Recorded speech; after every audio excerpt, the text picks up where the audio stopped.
Bonjour à tous, nous poursuivons avec la 7e Mishnah, Mishnah Zayin du 9e Pérec. La Mishnah nous enseigne ici Shiyer Miktsat Haget. Le sofer qui a voulu écrire un get n'avait pas de place dans la première page, donc il a écrit à côté, Urtavo Beda Fashin, dans la deuxième page. Vaedim il est mata, et les témoins signent juste en dessous, la deuxième page, donc il signe à gauche, Kacher. Pourquoi ? Parce qu'on comprend bien que c'est à la suite de la première page, il n'y a plus de place, ils ont continué d'écrire et donc on signe en dessous.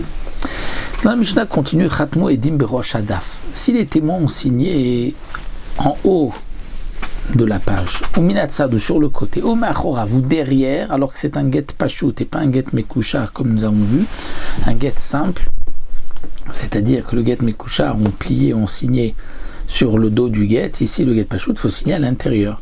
Si on a signé à l'extérieur, c'est pas soul. Donc en haut, sur le côté, à l'extérieur, c'est pas soul. Non, ikif rosho shelze betzad rosho shelze vaedim beemtsa. Le sofer a voulu écrire sur la même page deux gitim.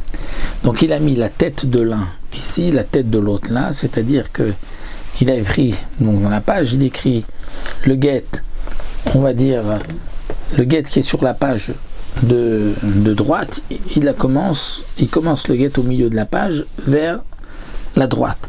Et le get de la page de gauche, il va commencer du milieu de la page vers la gauche. Et les témoins ont signé au milieu. Donc les témoins n'ont pas signé ni sur ce get-là ni l'autre, parce que les témoins doivent signer à la fin du get, pas au début du get. Donc ici la Mishnah nous dit Shneim Psulim. Mais si il a écrit Sofo Shelze Betzat Sofo Shelze Vaedim Beemtsa, c'est-à-dire qu'il a voulu écrire deux gitim, mais il a commencé de la droite vers le milieu, le premier get, et de la gauche vers le milieu, le deuxième get. Et il y a les témoins au milieu. Donc là, les témoins ont signé dans quel sens ? Ils ont signé dans le sens à la suite du get de droite, c'est le droite qui est caché, la suite de gauche, c'est le gauche qui est caché. Rosho shelze betzat sofo shelze vaedim baemtsa, et shaedim nikrem besofo kacher. Dans le cas où il avait le sofer écrit le get 1, dire les deux dans le même sens. Rosho shelze betzat sofo, lorsqu'il a terminé le premier dans la longueur du get, du parchemin, il continue avec le deuxième et les témoins ont écrit au milieu.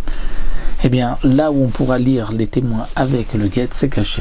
Dans l'exemple très simple, il a commencé à droite, vers le milieu le premier get, et ensuite il prend du milieu vers la gauche pour le deuxième. Les témoins avaient signé au milieu, c'est donc celui de droite qui est caché. Donc, pour notre 7e Mishnah, on se retrouvera à Bezrat Hashem